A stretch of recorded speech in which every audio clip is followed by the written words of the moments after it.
Boris Johnson has said he is prepared to meet for the first time the husband of the British-Iranian woman serving a 5-year prison sentence for espionage in Iran. Speaking to reporters in Washington after talks on the Iran nuclear deal, the Foreign Secretary said he hoped to meet Richard Ratcliffe, the husband of Nazanin Zaghari Ratcliffe, before he visits Iran in the next few weeks.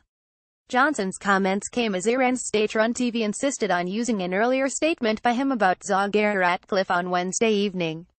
Last week Johnson mistakenly told the parliamentary committee that she had been teaching journalists in Iran, prompting fears that the comments would be used to justify her sentence for spying. Her family say she was in Iran on holiday. After a meeting with U.S. congressional leaders about the Iran nuclear deal, Johnson said, "As I said in the House of Commons, I am very happy to meet the family and Mr. Ratcliffe. In fact, I very much hope I can see him before I go to Iran in the next few weeks."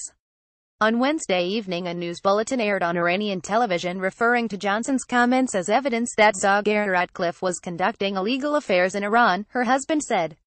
The Iranian judiciary's news website also carried a news article on Wednesday with the headline "Spy Human Rights Activist." The item on Iranian television, titled "Confession," said Mr. Johnson's inadvertent confession meant that she was teaching some Iranian journalists. It was a gaffe that cannot be covered up.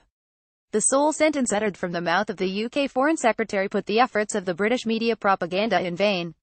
Ratcliffe said he wanted to travel to Iran with the Foreign Secretary to visit his wife in prison for the first time, but was unsure if his request would be accepted by the Foreign Office. Johnson said he was prepared to meet Ratcliffe, who complained a day earlier he had not been able to meet the Foreign Secretary since the ordeal began 18 months ago. Reacting to the Foreign Secretary's comments, Ratcliffe said, "I am pleased that the Foreign Secretary announced that he is willing to see me, and look forward to meeting him as soon as his schedule allows. I am hoping to be able to travel with him when he goes to visit Nazanin, so that I can also see her after these long 19 months. I am grateful for him now following Nazanin's case personally."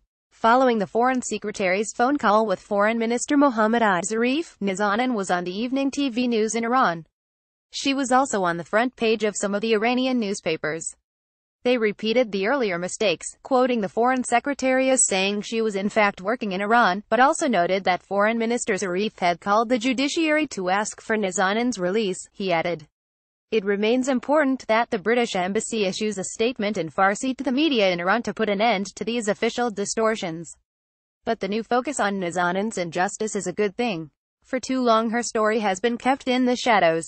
For too long this has been allowed to fester. The good thing about this past week is that maybe she will fester no more." He said that Zaghari Ratcliffe's family had been shocked when they saw the item on state TV. Contrary to Zarif's reassurances to Boris Johnson, it feels like parts of the Iranian regime are still using the Foreign Secretary's comments against Nazanin, he added.